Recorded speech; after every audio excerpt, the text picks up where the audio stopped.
Eu matei o meu pai naquele cruzeiro. Não com uma faca enferrujada ou um tiro quando no mar, mas com palavras que perfuraram o seu peito como lâminas invisíveis, deixando-o sangrar devagar, noite após noite, até que o seu coração parasse de bater.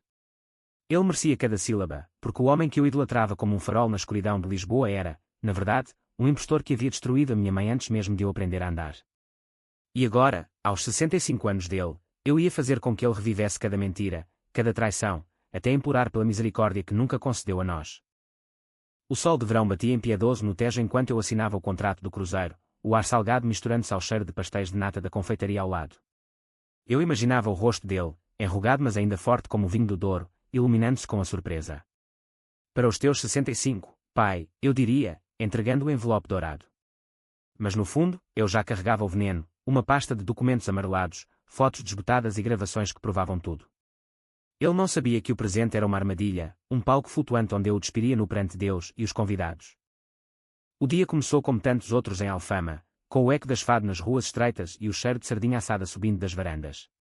Eu acordava cedo, o sol filtrando pelas cortinas de linho da minha casa apertada no bairro alto, e preparava o café forte, preto como a noite que eu ainda carregava no peito. Aos 35 anos, eu era o filho perfeito, arquiteto bem-sucedido, com projetos que moldavam o skyline de Lisboa, casado com Ana, uma mulher de olhos verdes como o Atlântico, e pai de 2 rapazes que corriam pela casa como se o mundo fosse deles. Mas por baixo dessa fachada de azulejos reluzentes, havia rachaduras profundas, cicatrizes que o tempo não curava, apenas cobria com argamassa fina. Tudo começou há 20 anos, quando eu era um miúdo magro de 15, sonhando em construir pontes que ligassem as ilhas solitárias das pessoas.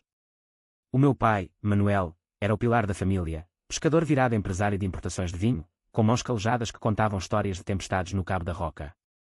Ele e a minha mãe, Isabel, eram o casal invejado do bairro, ela, com o seu riso que ecoava como sinos da Sé, ele, com o olhar firme que prometia proteção eterna. Íamos à missa no Chiado aos domingos, comíamos bifanas no mercado da Ribeira aos sábados, e nas noites de verão, sentávamos-nos na varanda a ouvir as gaivotas brigarem pelo céu alaranjado. Mas naquela primavera chuvosa de 2005, o mundo desabou.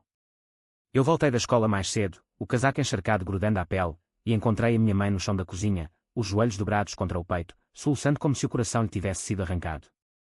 Ele foi embora, João, murmurou ela, a voz rouca de tanto gritar para paredes vazias. Levou tudo, o dinheiro, os sonhos, até o nome que eu lhe dei. O meu pai havia desaparecido durante a noite, deixando uma nota curta na mesa: preciso de espaço. Volto em breve. Espaço. Ele levou o nosso futuro inteiro, vendendo a casa de fiança, esvaziando as contas e partindo para o Algarve com uma secretária da empresa, uma rapariga de 25 anos chamada Sofia, que eu vira uma vez no escritório, rindo das piadas dele com olhos famintos. Os meses seguintes foram um inferno lento. A minha mãe, outrora a rainha das festas de São João, transformou-se numa sombra, os seus cabelos pretos, antes ondulados como as ondas de Cascais, caíam emaranhados, e os olhos, que brilhavam como safiras, apagaram-se em poças de lágrimas. Ela limpava casas no bairro alto para pagar as contas, as mãos que outrora bordavam mantas agora ásperas e sangrentas de tanto esfregar azulejos alheios. Eu larguei a escola por um tempo, vendendo jornais na Praça do Comércio para ajudar, sentindo o peso do mundo nos ombros magros. Ele vai voltar, mãe, eu mentia, abraçando-a enquanto ela tremia. Mas no fundo, uma semente de ódio brotava, negra e tenaz como as raízes de uma oliveira centenária no Alentejo. Anos depois, ele voltou. Não como um herói arrependido, mas como um conquistador casual. Chamou-me ao telefone um dia, a voz grave quando através da linha como um trovão distante: João, filho, sinto a tua falta. Vamos jantar no Cais do Sodré. Eu fui, claro, o sangue é mais grosso que o vinho tinto. Ele parecia mais magro, o cabelo grisalho cortado curto, vestindo um fato que cheirava a colonia cara e a mentiras frescas. Contou histórias de erros de juventude, de como Sofia era só uma distração, e jurou que havia reconstruído a vida no Sul, com um novo negócio de turismo em Faro. Eu errei, mas sou teu pai. Deixa-me compensar. E eu deixei. Porque o perdão é o vinho português, amargo no início, mas doce na memória. Ele integrou-se devagar, jantares semanais no Time Out Market, passeios pelo aqueduto das águas livres, onde ele me ensinava sobre estruturas que resistiam ao tempo, ironia cruel, dado o quanto ele havia demolido a nossa. A minha mãe recusou-se a vê-lo, trancando-se no quarto quando ele batia à porta, mas eu construí uma ponte frágil. Casamento com Ana, nascimento dos netos, ele chorou no batizado do primeiro, jurando ser o avô perfeito. Vês, João? A família é como Lisboa, abalada por terremoto, mas sempre de pé. Mas eu nunca esqueci. Guardei tudo, As cartas que ele escreveu para Sofia, que um detetive particular me entregou por 500 euros suados, as transferências bancárias que esvaziaram as poupanças da mãe, as fotos dela sozinha na praia da Ericeira, o vento levando as cinzas dos sonhos que ele queimou. Trabalhei como um demónio, subindo na firma de arquitetura, projetando hotéis de luxo no Algarve que ironizavam a vida dele. E planeei. Aos 65 dele, eu daria o presente definitivo, um cruzeiro de luxo pelo Mediterrâneo, partindo de Lisboa, com paragens em Sevilha, Roma e Atenas. Para celebrar a tua vida, pai, eu disse, entregando o bilhete no seu aniversário, no restaurante panorâmico do bairro Alto Hotel. Ele abraçou-me forte, os olhos úmidos. Obrigado, filho. Isto é o paraíso. O paraíso dele seria o purgatório meu. Eu reservei cabines para toda a família, eu, Ana, os miúdos, a minha irmã mais nova, Teresa, que ainda o odiava em silêncio, e até convidei primos distantes para encher o convés.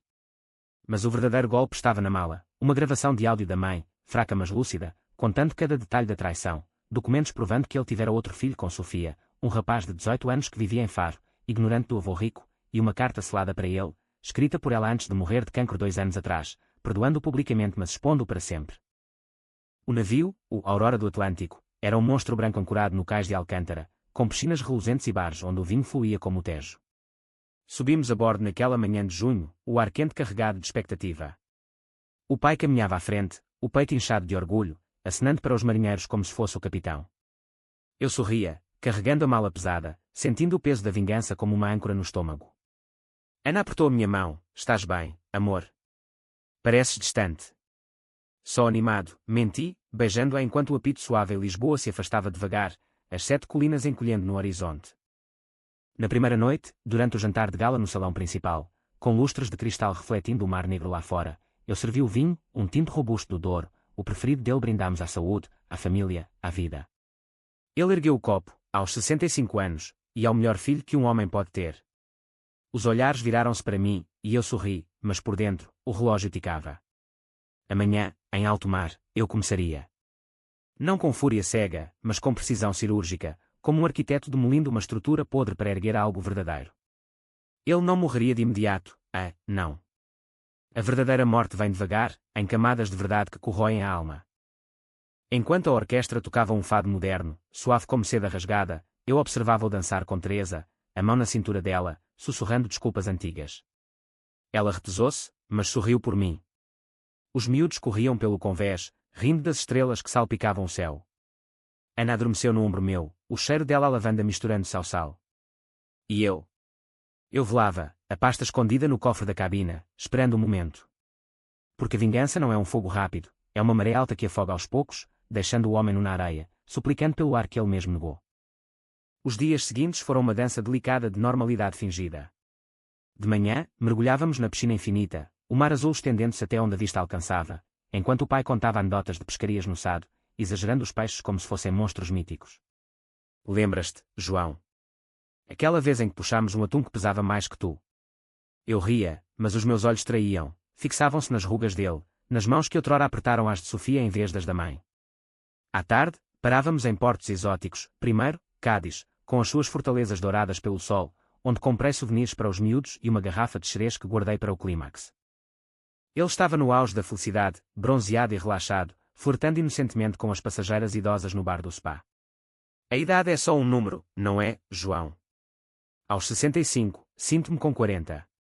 Eu assentia, servindo-lhe mais um copo, sabendo que o número verdadeiro era o de anos que ele roubara à mãe, 20 de sofrimento silencioso, de noites em que ela se encolhia na cama fria, questionando se o amor era real ou só uma ilusão tecida em promessas vazias. Eu revivia essas cenas nas minhas insônias, o navio balançando como o berço da minha raiva. Teresa aproximou-se de mim uma noite, no convés superior, o vento atlântico chicoteando o cabelo dela. O que estás a tramar, irmão? Eu vejo nos teus olhos, é como o olhar da mãe antes de morrer. Ela era a guardiã das memórias amargas, trabalhando como terapeuta em Porto, ajudando outros a desenterrar traumas que ela própria enterrava. Eu hesitei, o mar rugindo abaixo. Vingança, mana. Mas justa. Ele vai saber o que é perder tudo num instante. Ela tocou o meu braço, os olhos marejados. Não te perdes nisso, João. A raiva consome. Mas eu já estava consumido, era só questão de acender o pavio. A segunda paragem foi Sevilha, onde o calor andaluz se misturava ao nosso vinho português, criando uma embriaguez coletiva. Desembarcámos para passear pelo Alcázar, os jardins perfumados de jasmim e laranjeiras, recordando-me os pátios escondidos de Lisboa, onde a mãe plantava rosas que murcharam sem ele. O pai comprava leques bordados para as mulheres, rindo alto como se o passado fosse uma brisa passageira. Mas eu carregava o peso, na mochila, ao lado dos protetores solares, a pasta inchada de provas. Fotografias granuladas de um motel barato em Setúbal, onde ele e Sofia se encontravam às escondidas, extratos bancários mostrando como desviar a 50.000 euros para a nova vida, e o registro de nascimento do filho legítimo, Miguel, nascido em 2007, enquanto ele fingia reconciliação conosco. De volta ao navio, durante o espetáculo de flamenco no teatro, com guitarras chorando como almas penadas, eu planeei o primeiro golpe. Não o final, mas um aviso, algo para o fazer questionar a solidez do seu castelo de cartas. Após o jantar, quando todos se dispersaram para os casinos reluzentes, eu levei-o ao bar privativo, um canto íntimo com vistas para o Estreito de Gibraltar. Pai, lembra-te da Sofia? Perguntei casualmente, servindo-lhe um copo de Porto Tawny, o líquido âmbar girando como memórias tóxicas. Ele engasgou ligeiramente, o copo parando a meio caminho dos lábios. Sofia. Ah, isso foi há séculos, filho. Por que agora? Eu sorri, frio como o mármore de uma igreja gótica. Ouvi dizer que ela ainda vive em Faro. Tem um filho teu, não tem? Um rapaz da tua idade para os netos. O silêncio caiu pesado, mais denso que a neblina matinal no Tejo. Os olhos dele arregalaram-se, o rosto corando sob o bronzeado falso. Onde foste buscar isso? Mentiras, João. Pura calúnia de gente invejosa. Mas a voz tremeu, traidora como uma onda que trai o surfista. Eu não insisti, não ainda. Deixei a semente plantar-se, regando-a com um brinde neutro, à família, pai. Sempre unida. Ele bebeu rápido, evitando o meu olhar, e retirou-se cedo, alegando fadiga. Naquela noite, enquanto o navio cortava ondas suaves rumo a Málaga, eu não dormi. Ana remexia-se ao meu lado, murmurando sonhos doces, mas eu via fantasmas, a mãe no hospital, o corpo fraco engolido pelo cancro, sussurrando: perdoa-o, João, pela tua paz. Perdoar. Isso era para santos, não para filhos traídos. Eu levantei-me, fui ao balcão do bar vazio, e escrevi uma nota curta: Miguel, saúda-te. Ele sabe tudo. Deslizei-a por baixo da porta da cabina dele ao amanhecer, o coração martelando como o sino da Torre de Belém. O dia em Málaga foi tenso. Ele apareceu para o pequeno almoço com olheiras profundas, forçando sorrisos para os netos enquanto eles salpicavam sumo de laranja nas toalhas brancas. Bom dia, avô. Vamos à praia. Os miúdos puxavam-no, inocentes como pombos na Praça do Rocio. Ele acenou, mas o riso soava oco, como eco em uma catedral abandonada. Eu observava de longe, bebendo café, sentindo o primeiro gosto da vitória, amargo, mas revigorante. Teresa juntou-se a mim, os lábios apertados. Fizeste o quê? Sussurrei-lhe os detalhes, e ela abanou a cabeça, mas havia um brilho nos olhos. Justiça, finalmente. À tarde, enquanto explorávamos as ruas labirínticas da cidade, com o cheiro de tapas fritas no ar, ele puxou-me de lado num beco sombreado por palmeiras. João, essa nota. Foi uma brincadeira de mau gosto. A voz era baixa, urgente, o suor perlando a testa apesar do ventilador de teto num café próximo. Eu encarei-o, os olhos frios como o aço de uma ponte suspensa. Brincadeira. Como a que fizeste com a mãe, desaparecendo e deixando-nos mendigar. Não, pai. Isso é real. Miguel existe. E ele merece saber quem é o seu pai, o grande Manuel, o traidor de Alfama. Ele recuou como se eu o tivesse esbofeteado, o rosto pálido contra as paredes caiadas. Eu ia contar. Um dia. Para proteger-vos. Proteger. A palavra queimou como ácido. Proteger quem? A ti mesmo, queres dizer. A imagem do homem perfeito. Virei-lhe as costas, deixando-o ali, sozinho com o eco das minhas palavras. O resto do dia, ele evitou-me, refugiando-se no spa com massagens que não curariam as nódoas negras na alma. De volta ao mar, o navio balançava mais forte, como se o oceano sentisse a tempestade humana a bordo. Ana notou a tensão. O teu pai parece doente. Falas com ele. Eu abracei-a, inalando o seu perfume a maracujá. Ele vai ficar bem. Só precisa de enfrentar uns fantasmas. Mas eram os meus fantasmas, e eu os libertava um. Naquela noite, durante o bingo no salão, com risos falsos enchendo o ar, eu enviei uma mensagem anónima do meu telemóvel para o dele, uma foto de Miguel, tirada do perfil de Facebook, um jovem alto com os mesmos olhos castanhos do pai, sorrindo numa praia de Faro. A legenda: o teu sangue, esquecido. Ele largou o marcador do jogo, o rosto contorcido em pânico. Os outros passageiros aplaudiram um vencedor, alheios ao drama. Eu fingi surpresa, aproximando-me. Tudo bem, pai. Ele murmurou algo incoerente, levantando-se cambaleante. Preciso de ar. Seguiu ao convés, o vento noturno uivando como um lobo faminto. Lá, sob as estrelas que piscavam indiferentes, ele confrontou-me pela primeira vez. Para com isto, João. És o meu filho. Por amor de Deus. Amor. A palavra era veneno na boca dele, Deus. Ele abandonou-nos quando tu o fizeste. Agora, sente o gosto disso. Ele caiu de joelhos, o casaco de linho amarrotado contra o chão molhado do convés. Lágrimas escorriam, misturando-se ao sal do mar. Eu amava a tua mãe. Mas errei. Por favor, perdoa. Perdoar. Não. Isso seria misericórdia, e a misericórdia era para os fracos. Eu ajudei-o a levantar-se, batendo nas costas dele como um filho carinhoso. Descansa, pai. Há mais surpresas a caminho. Enquanto ele se arrastava para a cabina, eu voltei para Ana, beijando-a com lábios que ainda tremiam de fúria contida. O jogo mal começara, e ele já sangrava. Os dias seguintes foram uma escalada sutil. Em Gibraltar, com os macacos curiosos espiando das rochas, ele tentou reconectar-se com os netos, contando histórias de aventuras que nunca viveu. Mas os seus olhos procuravam-me constantemente, suplicantes como um cão abandonado nas ruas de Lisboa. Eu respondia com silêncios cortantes, deixando a dúvida corroer. Teresa, cúmplice agora, sussurrava dúvidas nos ouvidos dele durante os jantares. Lembras-te da mãe no hospital? Ela perdoou, mas eu não. Ele encolhia-se, o vinho perdendo o sabor. Eu revivia as noites da infância, quando ele me carregava nos ombros pela feira de São Mateus em Viseu, prometendo o mundo. Agora, via-o como vilão dessa fábula, o lobo em pele de cordeiro. A vingança não era só por mim, mas pela mãe, pela Teresa, pelo miúdo que Miguel poderia ter sido se não fosse o bastardo esquecido. Cada revelação era um tijolo removido da fachada dele, expondo a podridão por baixo. O clímax aproximava-se com Roma no horizonte, mas antes veio o mar aberto, dias de calmaria traiçoeira onde o navio parecia uma ilha flutuante de segredos.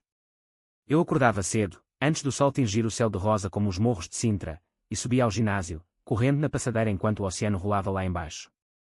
O suor limpava o corpo, mas não a mente. Ali, na solidão do esforço, eu ensaiava as palavras finais, as que quebrariam o que restava dele. Tu mataste-a devagar, pai. Agora, eu faço o mesmo contigo. Ana começou a suspeitar. Durante um piquenique no convés, com queijos de Serra da Estrela e azeitonas negras, ela puxou-me para o lado. João, isto não é um cruzeiro. É uma caçada. O que ele te fez de tão mau? Os miúdos chapinhavam na piscina próxima, alheios, e Teresa observava de longe, o copo de sangria intocado. Eu hesitei. Ana era a minha âncora, a mulher que me salvara do abismo após a morte da mãe. Traição, amor. Ele destruiu a nossa família antes de eu nascer direito. Contei-lhe tudo, em sussurros roucos, a fuga, o dinheiro roubado, o filho escondido. Os olhos dela escureceram como uma tempestade no Cabo São Vicente. Então acaba com isso. Mas não te percas nele. Com o apoio dela, ganhei força. Naquela tarde, organizei um jantar familiar privado na suíte executiva, reservada só para nós, pai, Teresa, eu, Ana e os primos que eu convidara como testemunhas imparciais, tias e tios de Mafra que sempre idolatraram o grande Manuel. O salão era opulento, mesa de moble polido, velas tremuluzindo como almas inquietas, e um menu de mariscos frescos do Atlântico, lagostas vermelhas como sangue. Ele chegou atrasado, o fato amarrotado, o sorriso forçado como uma máscara de carnaval em Lisboa. Brindes iniciais fluíram, à saúde, à longevidade. Mas quando os pratos principais chegaram, bife à portuense, suculento e sangrento, eu levantei-me, o copo na mão. Pai, este cruzeiro é para celebrar os teus 65. Mas também para celebrar verdades. O silêncio caiu como uma rede de pesca. Tirei a pasta da mala ao meu lado, abrindo-a devagar, o som do papel rangendo como ossos velhos. Primeira revelação, as cartas para Sofia, lidas em voz alta, palavras lascivas que faziam as tias corarem e cobrirem as bocas. Meu amor, o norte é uma prisão. Vem para o sul, onde o sol beija a pele como eu beijo a tua. Ele interrompeu, a voz trêmula, basta, João. Isso é passado. Mas eu continuei, impassível como o Cristo Rei vigiando o Tejo. Passado. Como o cancro da mãe, que veio de tanto stress. Ela limpava casas enquanto tu construías impérios com o nosso dinheiro. Mostrei os extratos, números frios que pintavam o roubo em negrito. As tias murmuravam, os primos trocavam olhares chocados. Teresa chorava silenciosamente, o punho cerrado na mesa. Então, o golpe de misericórdia parcial, a gravação. Liguei o telemóvel ao sistema de som, e a voz fraca da mãe encheu o salão, etérea como um fado fantasma. Manuel, eu perdoei-te. Mas o João e a Teresa merecem saber, tu tiveste um filho connosco, mas abandonaste o outro. Miguel, em Faro. Conta-lhes, ou o sangue mancha para sempre. O áudio parou, deixando um vazio ecoante. Ele enterrou o rosto nas mãos, soluços sacudindo os ombros largos. Eu ia dizer. Sofia morreu no parto complicado, e eu escondi Miguel para proteger a família. Adotei-o anonimamente, paguei estudos. Mentira. Eu sabia a verdade do detetive, ele visitava Miguel esporadicamente, comprava-lhe brinquedos caros mas nunca revelou o laço sanguíneo, deixando o rapaz crescer no orfanato até Sofia ressurgir anos depois, amarga e sozinha. Proteger?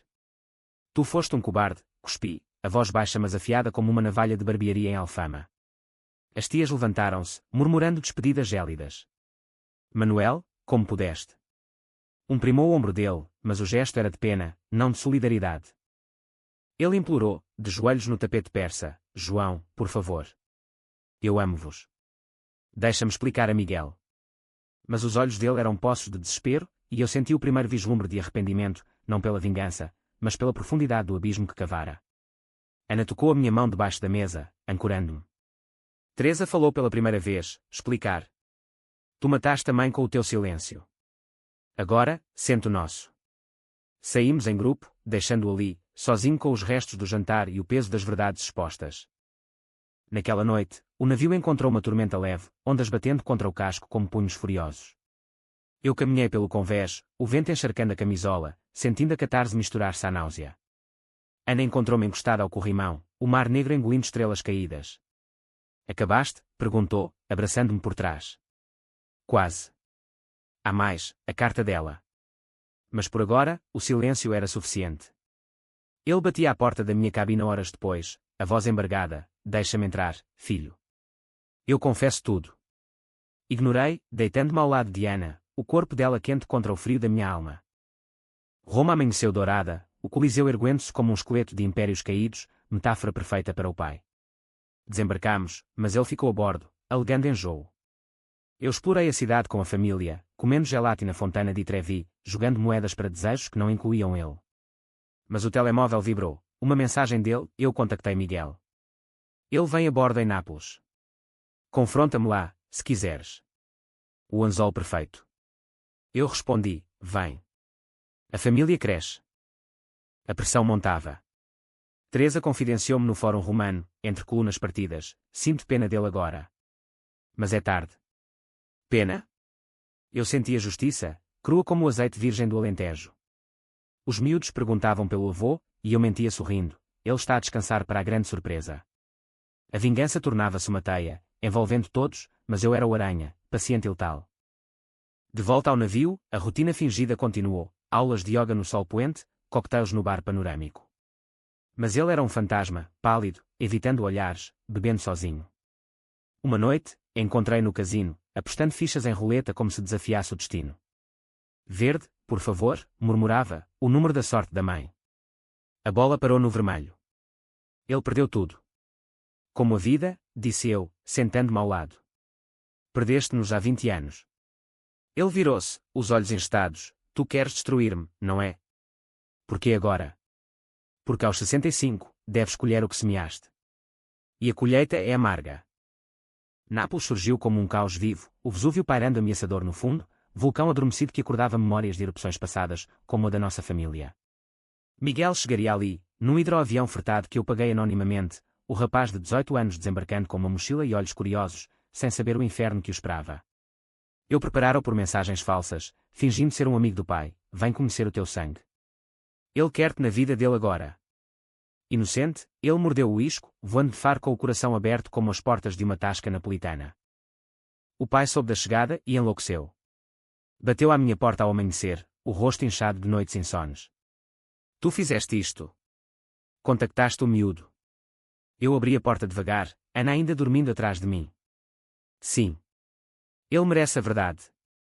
Como nós merecemos. Ele entrou aos tropeções, caindo no sofá de couro, as mãos tremendo como folhas de sobreiro no vento alentejano. Miguel não sabe de nada. Eu protegi-o do escândalo. Se ele vier, tudo desaba, o meu negócio, a reputação em Faro. Reputação. A palavra era ridícula na boca dele, tu construíste tudo em mentiras. Agora, desaba. Ele suplicou, lágrimas escorrendo como vinho derramado, eu era jovem, João.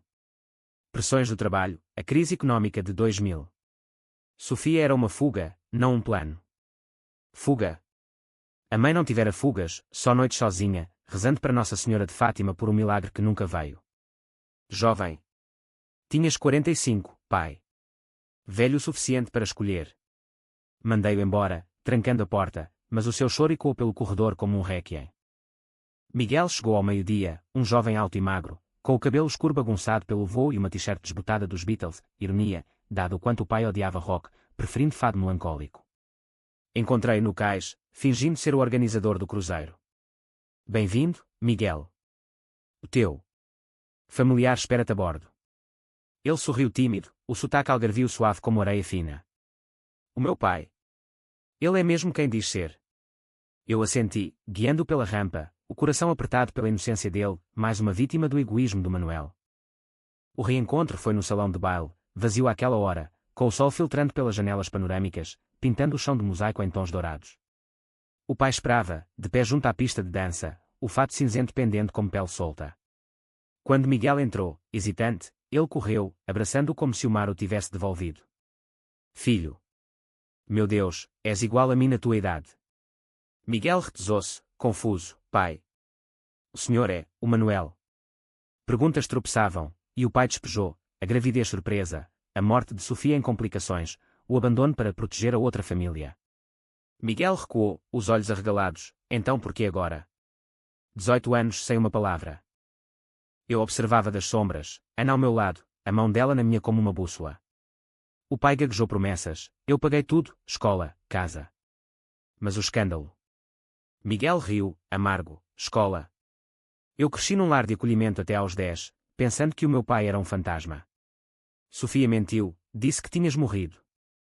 A revelação acertou o pai como um murro, ele cambaleou, apoiando-se numa cadeira. Ela fez isso. Verdade parcial, Sofia ressurgira tarde, mas o dano estava feito. Então, eu saí das sombras, a voz calma mas inexorável, bem-vindo à família, Miguel. Eu sou João, o irmão que ele escondeu de ti, e tu de mim. O choque no rosto do pai foi poético, linhas de dor gravando-se mais fundo. Miguel virou-se para mim, processando, irmão. Então. Ele tem outra vida. Eu assenti, entregando-lhe cópias da pasta, fotos, documentos, a gravação da mãe. Lê. É o nosso legado comum, traição. O rapaz folheou, o rosto endurecendo como mármore de Carrara. Você é um mentiroso, cuspiu para o pai. Eu vim por esperança, e você me dá vergonha. Eles discutiram por horas, vozes e quando pelo salão como trovões num céu claro. O pai implorava perdão, oferecendo cheques, viagens, o que fosse para comprar silêncio. Miguel recusava, lágrimas de raiva, guarda o teu dinheiro. Eu não sou à venda como a tua outra família. Finalmente, o rapaz saiu, apanhando um táxi para o aeroporto, prometendo nunca mais voltar. O pai desabou no chão, um monte de ossos e remorsos, gemendo, o que fizeste, João? Mataste-nos a todos. Eu ajoelhei-me ao lado dele, a voz baixa, não. Tu mataste primeiro. A mãe morreu sozinha, sem saber do irmão que poderias ter unido. Ele agarrou a minha lapela, os olhos selvagens, eu amava-a. Mas o amor não basta contra o medo. Medo, a desculpa dos covardes. Levantei-me, deixando-o ali, o salão vazando luz como feridas abertas. Ana esperava-me no convés, o Vesúvio fumegando ao longe. Foi longe demais, perguntou. Não. Foi justo. A viagem continuou para Atenas, mas o navio sentia-se mais pequeno, claustrofóbico como as ruas de Alfama num dia de calor. O pai isolou-se na cabina, recusando refeições, o telefone mudo. Rumores espalhavam-se entre os primos, o Manuel tem um bastardo. As tias cochichavam nos elevadores, olhares de julgamento seguindo-me.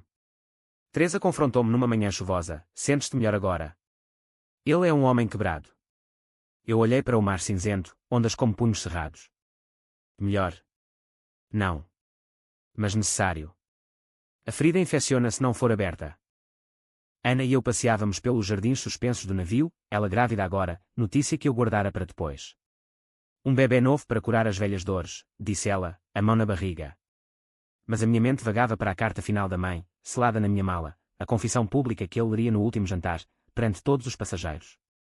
Seria o golpe mortal, não físico, mas espiritual, expondo-o como o traidor que era, num ato de catarse coletiva. Em Atenas, explorámos a Acrópole, pedras antigas testemunhando quedas de impérios. O pai juntou-se relutantemente, o rosto magro como uma estátua erudida. Subimos os degraus irregulares, o sol batendo impiedoso, e no Parthenon, ele parou, ofegante.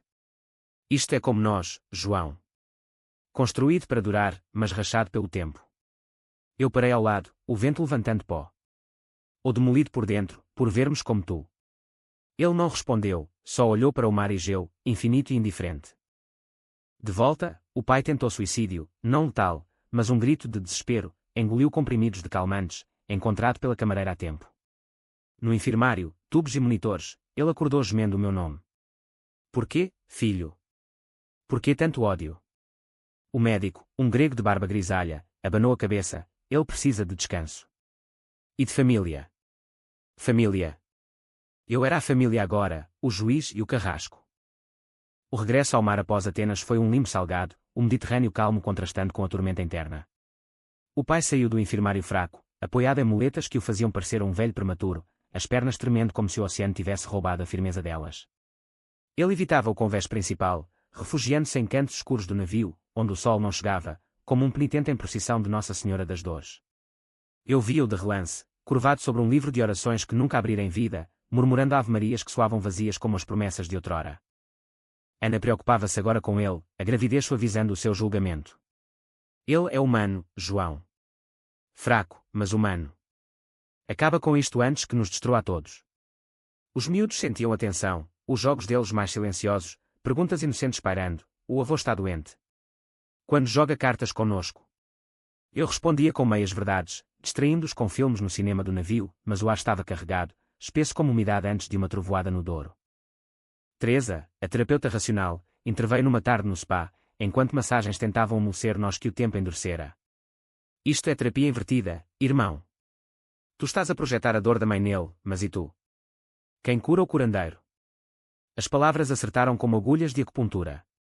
Sentei-me na sauna, o vapor subindo como fantasmas, e pela primeira vez, duvidei. A vingança era lógica, tit for tat, como os arquitetos calculam cargas para não colapsar estruturas, mas o custo. O pai envelhecera 10 anos em 10 dias, o bronzeado descascando como pele de cebola, revelando o homem pálido por baixo. Mas a dúvida durou pouco. Naquela noite, encontrei uma nota dele deslizada por baixo da minha porta, eu confessei tudo a um padre a bordo. Deus perdoa, mas tu não. Para quando o fim? O fim. Eu rasguei o papel, sentindo a raiva reacender como carvão em grelha de sardinha. O fim seria no último jantar, de regresso a Lisboa, perante 200 almas indiferentes que se tornariam júri involuntário. Os dias finais foram uma dança macabra. Paragem em Barcelona, com as Ramblas fervilhando de vida, mas nós, a família despedaçada, mal saímos. O pai tentou reconectar-se com os netos, contando histórias enfraquecidas de pescarias no Mondego, mas as vozes deles respondiam mornas, sentindo o veneno no ar. Miguel enviou uma mensagem: obrigado por abrir os olhos. Nunca mais. O pai leu-a no telemóvel, o ecrã refletindo lágrimas, e murmurou: eu mereço o inferno. Eu planeava o golpe final com precisão arquitetónica, o salão de baile lotado, música suave de violinos, o capitão brindando à viagem. Eu subiria ao palco, microfone na mão, e leria a carta da mãe, não só para ele, mas para todos, transformando o segredo em escândalo público. Queridos passageiros, esta noite celebramos não só uma viagem, mas a redenção através da verdade. Então, as palavras dela: Manuel traiu-me, mas eu perdoo. Aos meus filhos, digo, libertem-se do peso dele. Ele teve outro filho, mentiu sobre tudo. O caos seria glorioso, sussurros, olhares, o pai exposto como um gladiador na arena. Mas o destino, caprichoso como o fado, interveio. Na penúltima noite, uma tempestade atlântica atingiu-nos, ondas de 5 metros batendo como martelos, o navio inclinando-se perigosamente. Sirenes uivaram, luzes piscaram, e passageiros correram para as cabinas. Eu lutei pelo convés, o vento uivando como banchés irlandesas, chuva encharcando até aos ossos. E lá estava ele, no corrimão, as muletas abandonadas, o corpo meio sobre a borda, olhando o abismo negro. Pai, gritei, o pânico genuíno pela primeira vez. Ele virou-se, o rosto molhado indistinguível de lágrimas ao mar. É o fim, João. Como tu querias. Não. Não assim. Corri, escorregando no convés escorregadio, agarrando o braço dele, não. A vingança não é morte. É viver com isso. Lutámos contra o vento, ele debatendo-se fraco, mas eu segurei, músculos ardendo como ferro em forja. Ana apareceu, ajudando, e juntos puxámo-o para dentro, o corpo dele mole como algas. No hospital improvisado, ele acordou delirante, murmurando nomes, Isabel, Sofia, Miguel, João. O médico injetou sedativos, e eu sentei-me ao lado, a mão na dele pela primeira vez em anos. Por que me salvaste? Perguntou, a voz um sussurro rouco. Porque sou melhor que tu. A vingança acaba aqui. Mas não acabara, a carta ainda esperava. A tempestade passou ao amanhecer, o mar acalmando-se como um cão repreendido.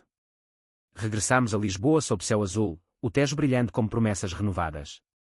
O pai caminhava devagar pelo cais de Alcântara, apoiado em mim, os olhos vazios mas vivos. O que vem agora? Perguntou. A verdade total, respondi. Mas com misericórdia. Lisboa recebeu-nos com braços abertos, as gaivotas gritando vitória sobre o caos, o sol de outono dourando as águas do Tejo como se perdoasse os pecados do mar. Desembarcámos no último dia, malas pesadas não só de roupas mas de bagagens emocionais, a família dispersando-se como folhas no vento de Monsanto. Os primos voltaram para Mafra com histórias sussurradas, Teresa para Porto, prometendo terapia para todos, Ana e os miúdos para casa, onde a notícia do bebê seria o novo começo. O pai. Ele ficou comigo, na minha casa no Bairro Alto, um quarto de hóspedes transformado em santuário temporário, com vistas para o castelo de São Jorge que vigiava como um guardião silencioso. Os primeiros dias foram silêncio espesso, interrompido só pelo tilintar de chávenas de café e o eco distante de elétricos subindo a colina. Ele lia jornais velhos, evitando o meu olhar, o corpo curvado como uma oliveira velha no Alentejo, torcida mas resiliente. Eu trabalhava na firma, desenhando projetos sustentáveis, ironia, dado o quanto havia demolido, mas à noite, sentávamos-nos na varanda, vinho do Douro entre nós, e as palavras vinham aos poucos. Eu fui um tolo, João, confessou numa noite, o céu estrelado como um manto de veludo. Pensava que o dinheiro comprava paz. Mas só comprou solidão. Eu ouvia, a raiva agora uma brasa fria, não o incêndio de antes. A mãe perdoou-te na carta. Mas eu precisava de ver-te quebrar para reconstruir. Tirei o envelope selado da gaveta, o papel amarelado como pergaminho antigo, e entreguei-lhe. As mãos dele tremiam ao abri-lo, os olhos devorando as linhas curvas da caligrafia dela. Meu Manuel, eu parti em paz, sabendo que os nossos filhos são fortes. Perdoa-te a ti mesmo, ou o peso afunda-te. Ele chorou então, não soluços dramáticos, mas um fluxo quieto, como chuva fina em Alfama, lavando décadas de sujeira. Não li a carta em público, o suicídio tentado mudar algo em mim. Em vez disso, organizei um jantar privado, só nós três, eu, ele, Teresa, chamada de urgência de Porto. No mesmo restaurante do Bairro Alto onde entregara o bilhete do cruzeiro, com velas tremeluzindo e bifanas quentes no ar. Lá, ele leu a carta em voz alta, a voz ganhando força como um rio que encontra o mar. Teresa chorou, abraçando-o pela primeira vez em 20 anos. É tarde, mas não impossível, disse ela. Eu assenti, o nó na garganta apertando. A família não é perfeita. É remendada, como os azulejos de Lisboa após o terremoto. Miguel veio semanas depois, não por convite meu, mas por curiosidade própria. Encontrámo-nos no Café Nicola, na Praça do Rossio, o burburinho de turistas abafando o desconforto. Ele era mais alto do que eu recordava, os olhos, idênticos aos do pai, fixos e desafiadores. Não perdoo facilmente, disse, pedindo um galão forte. O pai, encolhido no casaco apesar do calor, murmurou, não peço perdão. Peço tempo.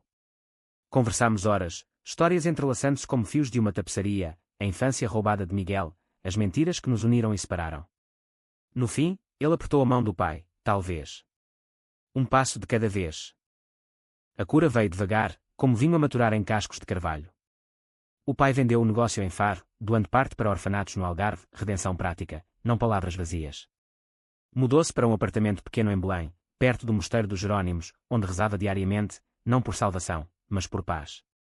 Eu visitava-o aos domingos, levando os netos, e víamos o sol pôr-se no Tejo, as águas tingidas de laranja como esperança renascida. Ana deu à luz uma menina, Sofia, ironia doce, nomeada não pela amante, mas pela força feminina que nos salvara. Anos depois, aos 70 dele, organizei outro cruzeiro, não de vingança, mas de reconciliação, só com a família verdadeira agora expandida. Miguel veio, com a namorada dele, e rimos de anedotas antigas, o mar calmo testemunhando. O pai, grisalho mas ereto, ergueu o copo, às segundas hipóteses. E ao filho que me salvou de mim mesmo. Eu brindava, o passado uma cicatriz, não ferida aberta. Mas à noite, sozinho no convés, eu pensava na mãe, no seu riso perdido nas ruas de Alfama. A vingança fora necessária, gaiola e lógica, como o fado português, dor que transforma em beleza. Eu não era santo, nem vilão, era humano, remendado como Lisboa, de pé apesar das rachaduras. E nisso, encontrei a verdadeira surpresa, não a devastação, mas a redenção inesperada.